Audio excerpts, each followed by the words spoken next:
Hello everyone, आज के इस वीडियो में हम पढ़ने वाले हैं क्लास 12 रसायन विज्ञान का बहुत ही इंपॉर्टेंट टॉपिक जो है आणविक ठोस। तो आणविक ठोस किसे कहते हैं, इसका परिभाषा क्या होता है, इसका उदाहरण क्या होता है और आणविक ठोस का प्रकार क्या होता है। आज के इस वीडियो में हम सब कुछ जानने वाले हैं और मैं आपको विश्वास दिलाता हूँ कि बहुत ही आसानी तरीके से आपको समझ में आएगा। तो चलिए हम देखते हैं। तो यहाँ पर हमने लिख दिया है आणविक ठोस, यहाँ पे हमने इसका परिभाषा लिख दिया है, परंतु परिभाषा की ओर देखने की कोई ज़रूरत नहीं है, आपको परिभाषा याद हो जाएगा। तो देखिए आणविक ठोस वास्तव में क्या होता है। तो ऐसा हम इतना जानते हैं कि जो आणविक ठोस होता है ये क्रिस्टलीय ठोस का ही प्रकार होता है। क्रिस्टलीय ठोस, जो क्रिस्टलीय ठोस होते हैं, क्रिस्टलीय ठोस का ही प्रकार है क्या, आणविक ठोस। तो भैया ऐसा क्रिस्टलीय ठोस जिनके अवयवी कण, याद रखेंगे ये नाम अवयवी कण। अवयवी कण का मतलब होता है कि जिससे वो ठोस मिलकर बना है, जिस कणों से मिलकर बना होता है कोई ठोस, उसे ही हम अवयवी कण कहते हैं। तो हमने यही कहा कि ऐसा क्रिस्टलीय ठोस जिनके अवयवी कण क्या होते हैं, जिनके अवयवी कण या तो अणु हो या तो परमाणु हो। ठीक है, या तो अणु होना चाहिए या तो परमाणु होना चाहिए। यदि कोई भी क्रिस्टलीय ठोस है और उसका अवयवी कण अणु होगा या परमाणु होगा, तो उस प्रकार के क्रिस्टलीय ठोस को हम क्या कहेंगे, उस प्रकार के क्रिस्टलीय ठोस को हम क्या कहेंगे, सीधा कहेंगे कि वो आणविक ठोस है। तो आशा करते हैं कि आपको मतलब समझ में आ गया होगा कि हमने कहा कि कोई भी क्रिस्टलीय ठोस होगा तो उसका अवयवी कण यदि अणु होगा या परमाणु होगा तो वो क्रिस्टलीय ठोस, अब क्रिस्टलीय ठोस ना कहकर अब उसको हम क्या कहेंगे, आणविक ठोस कहेंगे। तो आशा करते हैं आप समझ गए होंगे। तो यदि डेफिनेशन आता है तो आप क्या कहेंगे, आप कहेंगे ऐसा क्रिस्टलीय ठोस जिनके अवयवी कण अणु या परमाणु होते हैं तो उसे आणविक ठोस कहते हैं। आशा करते हैं आप समझ गए होंगे। फिर भी मैं एक बार और आपको डेफिनेशन बोलूँगा, क्योंकि जो परिभाषा होता है वही इम्पोर्टेंट होता है, क्योंकि उसी को एग्जाम में लिखना होता है। तो एक बार और सुनिए और यहीं से याद कीजिए। हमने लिखा है ऐसा क्रिस्टलीय ठोस जिनके अवयवी कण अणु या परमाणु होते हैं तो उसे हम क्या कहते हैं, आणविक ठोस कहते हैं। और यही बात हमने यहाँ पे डेफिनेशन में भी लिखा है कि ऐसा क्रिस्टलीय ठोस जिनके अवयवी कण क्या होते हैं, अणु या परमाणु होते हैं तो उसे हम क्या कहते हैं, आणविक ठोस कहते हैं। तो आशा करते हैं आपको समझ में आ गया होगा। तो डेफिनेशन आप बोल देंगे, उसके बाद आता है कि इसका एग्जाम्पल, इसका उदाहरण क्या होगा।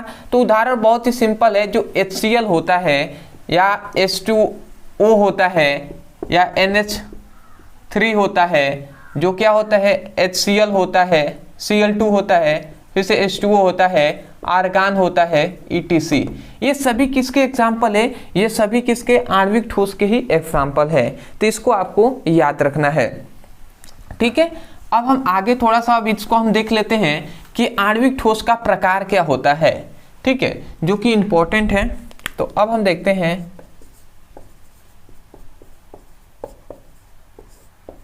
आणविक ठोस के प्रकार। तो याद रखेंगे आप कि आणविक ठोस के कितने, 3 प्रकार होते हैं। कितने, 3 प्रकार होते हैं। पहला क्या होता है, पहला होता है अध्रुवी आणविक ठोस।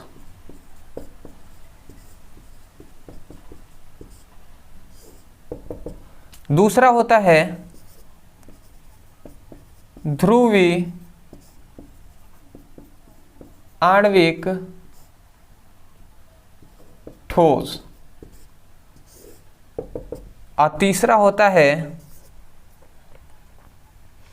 जो होता है H आबंधित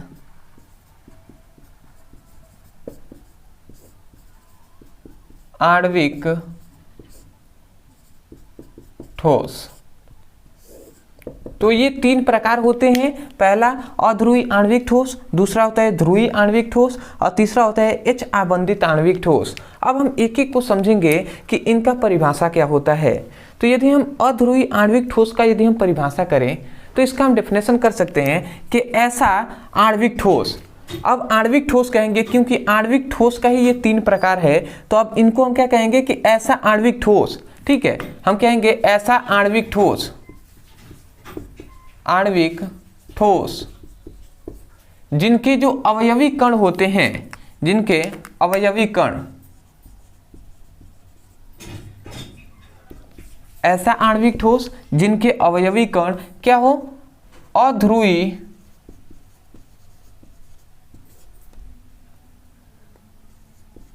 अणु या परमाणु हो, तो उसे हम क्या कहेंगे, अध्रुवी आणविक ठोस कहेंगे। समझ में आ गया? हमने कहा ऐसा आणविक ठोस जिनके अवयवी कण अध्रुवी अणु या परमाणु हो, तो उसे हम अध्रुवी आणविक ठोस कहते हैं। तो आशा करते हैं आप समझ गए होंगे। मतलब अध्रुवी आणविक ठोसों में जो इनके अवयवी कण होते हैं वो कैसे होते हैं, अध्रुवी अणु होंगे या अध्रुवी परमाणु होंगे। तो आशा करते हैं आप समझ गए होंगे। यदि एग्जाम्पल लिखना चाहें तो ये सभी इसी के एग्जाम्पल हैं। ठीक है, ये दोनों अणु हैं, ये परमाणु है, तो इसका एग्जाम्पल आप दे सकते हैं। तो अध्रुवी आणविक ठोस का आप डेफिनेशन क्या कहेंगे, मैं लिख नहीं रहा हूँ, शॉर्ट में हमने लिख दिया है। ठीक है, जगह कम है, इसलिए आप क्या लिखेंगे, ऐसा आणविक ठोस जिनके अवयवी कण अध्रुवी अणु या परमाणु होते हैं, तो उसे हम क्या कहते हैं, अध्रुवी आणविक ठोस कहते हैं। अब आता है दूसरा हमारा जो है ध्रुवीय आणविक ठोस। तो ध्रुवीय आणविक ठोस में आप क्या कहेंगे कि ऐसा आणविक ठोस, क्या कहेंगे, ऐसा आणविक ठोस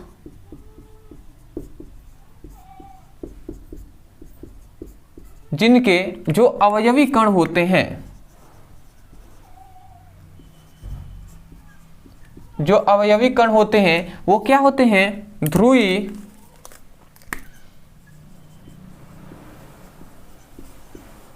अणु या परमाणु होते हैं, तो उसे हम क्या कहते हैं, अध्रुवीय आणविक ठोस कहते हैं।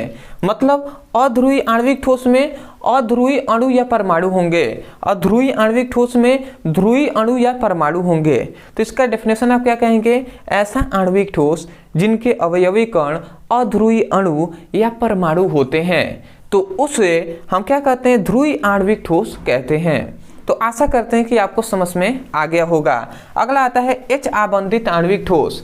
तो H आबंधित आणविक ठोस हम कह सकते हैं कि ऐसा आणविक ठोस, ऐसा आणविक ठोस जिनका अवयवी कण, जिनके अवयवी कण, जो अवयवी कण होते हैं, जिनके अवयवी कण क्या बनाते हैं, H बंद बनाने वाले अणु या परमाणु होते हैं। ठीक है, मतलब ऐसा आणविक ठोस जिनके जो अवयवी कण होते हैं वो H बंद, मतलब हाइड्रोजन बंद बनाने वाले अणु होंगे या परमाणु होंगे, तो उसे हम क्या कहेंगे, H आबंधित आणविक ठोस कहेंगे। तो आशा करते हैं आप समझ गए होंगे। तो डेफिनेशन एक बार और मैं बोलता रहा हूँ, आप लिखेंगे H आबंधित आणविक ठोस का डेफिनेशन, ऐसा आणविक ठोस जिनके अवयवी कण H बंद बनाने वाले अणु या परमाणु होते हैं, तो उसे हम H आबंधित आणविक ठोस कहते हैं। तो आशा करते हैं कि आपको समझ में आ गया होगा ये टॉपिक, ये इम्पॉर्टेंट है, तो आप इसको याद कर लीजिएगा।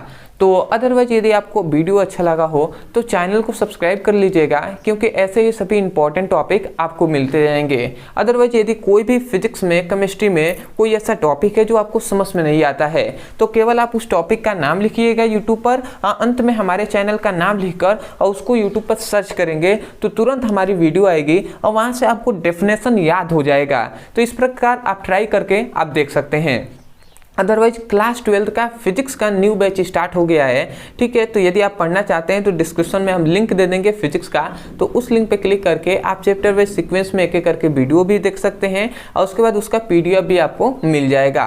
ठीक है, उसी के डिस्क्रिप्शन बॉक्स में, तो आप चाहें तो उसको पढ़ सकते हैं। और माफ़ी चाहूँगा कि आपका रसायन विज्ञान का जो न्यू बैच है वो स्टार्ट नहीं हो पाया, क्योंकि समय की बहुत ही कमी है, इसलिए कि फिजिक्स भी पढ़ाना है, उसके साथ साथ जो क्या है क्लास 9th का भी है, 10th का भी, 11th 12th, तो बहुत से क्लासेस लेना है, अकेले में ही हूँ, तो इसलिए नहीं हो पाएगा। बट हाँ, जितने इंपॉर्टेंट क्वेश्चन है वो सभी हमने कराया भी है, अभी भी हम करा रहे हैं जो भी बचे हुए हैं। तो अगर अदरवाइज यदि कोई भी ऐसा टॉपिक आपको लगता है कि इसको स्कूल में या कोचिंग में समझ में नहीं आता है, तो केवल आप उस टॉपिक का नाम लिखिए यूट्यूब पर, और अंत में हमारे चैनल का नाम लिखकर सर्च करेंगे तो आपके फिजिक्स का हो या केमिस्ट्री का हो कोई भी टॉपिक तो आपको मिल जाएगा, तो वहाँ से उसकी पढ़ाई भी कर सकते हैं। तो आशा करते हैं आप समझ गए होंगे। तो चलिए दोस्तों, आज के लिए इतना ही, मिलते हैं एक नए टॉपिक के साथ, तब तक के लिए धन्यवाद। जय हिंद, जय भारत।